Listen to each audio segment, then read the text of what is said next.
ओम शांति।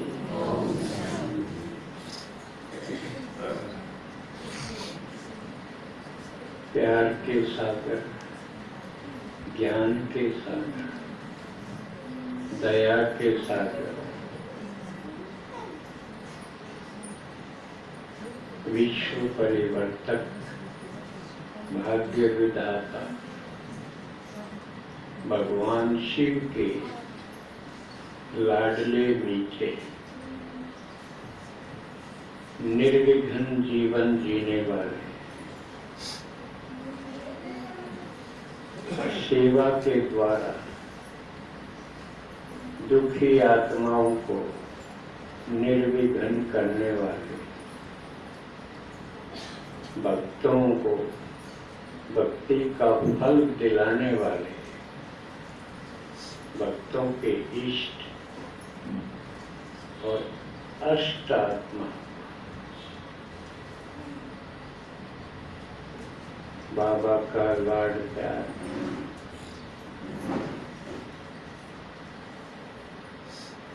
आज जैसे और दिन के आए हैं, संगम युग का विशेष दिन। वैसे तो पूरा पुरुषोत्तम संगम युग ही विशेष युग है, इसलिए छोटा युग होते हुए भी वो डायमंड एज है, हीरे जैसा युग है। बाकी सतयुग भी सोने जैसा है। तो सतयुग से भी ये कई गुना ज्यादा वैल्यूएबल है, ज्यादा कीमती है, सबसे कीमती।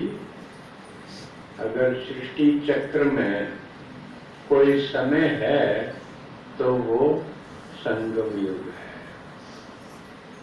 क्योंकि संगम युग पर ही परमपिता परमात्मा हमारी जैसी हालत में आके, यानी पुराने शरीर में, पुरानी दुनिया में आके हम बच्चों से मिलते हैं। जो सदा पवित्र आत्मा है वो बिल्कुल जड़जड़ी भूत आत्माओं से आके मिलते हैं। और सिर्फ मिलते नहीं, आके जो हम प्रार्थना करते आए कि हे भगवान हमको पावन बनाओ, तो भगवान आके हमको पावन बना रहे हैं। और बच्चे नंबरवार पुरुषार्थ अनुसार बन रहे हैं।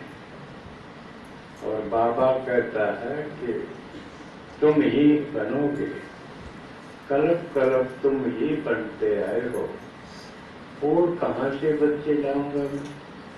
तुम ही को बनाऊंगा और पावन बना के, और इस सृष्टि को बदल के उस सृष्टि के मालिक तुम्हें बनना है। तो उसके लिए बाबा कहते हैं अब समय प्रमाण, जो समय चल रहा है उसके अनुसार हद की सब इच्छाएं, आकांक्षाएं, ये सब त्याग के इनसे ऊपर आ जाओ, बेहद में आ जाओ। अब सांसारिक हद का जीवन उसको पार करो, हद की इच्छाएं समाप्त करो। अब मैं तुम्हें बेहद का रूहानी नया जीवन दे रहा, और तुम्हें ब्राह्मण बना के फरिश्ता तो देवता बना रहा। इसलिए समय प्रमाण, हद की इच्छाएं इस समय बच्चों में नहीं होनी चाहिए। सदा बाबा और उसका कार्य अर्थात सेवा, ये सारे इस प्रकार के ही संकल्प करने चाहिए। बाकी सब को फुल स्टॉप लगा और सेवा में बिजी रहो और दृढ़ता से, दृढ़ता का पानी दो, संकल्प को दृढ़ता का पानी दो। इस समय की पुकार ये। तो इस अनूठे और कीमती संगम युग में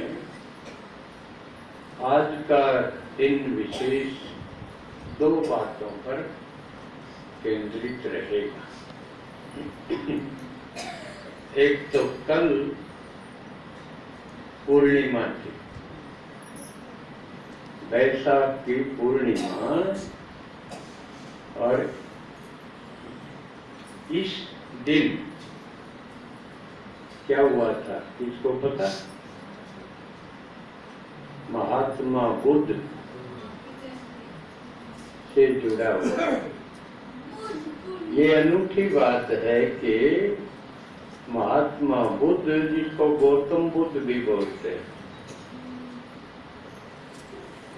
उनका जन्म भी इसी दिन हुआ और उनको बोध भी, यानी ज्ञान प्राप्ति का भी यही दिन था और शरीर छोड़ने का दिन भी ये। क्या वंडरफुल संयोग है गौतम बुद्ध के बारे में। इसी पूर्णिमा को ही तीनों काम है।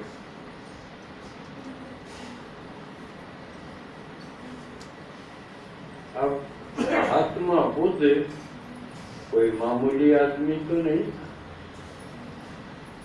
सृष्टि चक्र के हिसाब से देखो, बुद्ध का स्थान कहाँ है? सृष्टि चक्र में बुद्ध का स्थान देखो कहाँ है। बाबा ने 4 धर्म बताए मुख्य। एक तो है ही जिसके हम हैं। पूरा नाम क्या उसका? बहुत अच्छे। आदि सनातन देवी देवता धर्म। किसी को नहीं पता, सब आधा अधूरा नाम बताएंगे अगर पूछोगे, और पूछना भी चाहिए। सेवा के लिए बड़ा अच्छा पॉइंट है ये। वह बाकी सभी लोगों को अपने धर्म का पता है, चाहे बुद्ध हो, ईसाई हो और इस्लामी हो, सिख हो, कोई हो, उन सबको अपने धर्म का पता है, नाम का। लेकिन यहाँ जो सबसे पुराना और जो चक्र में पूरे चक्र चलता है,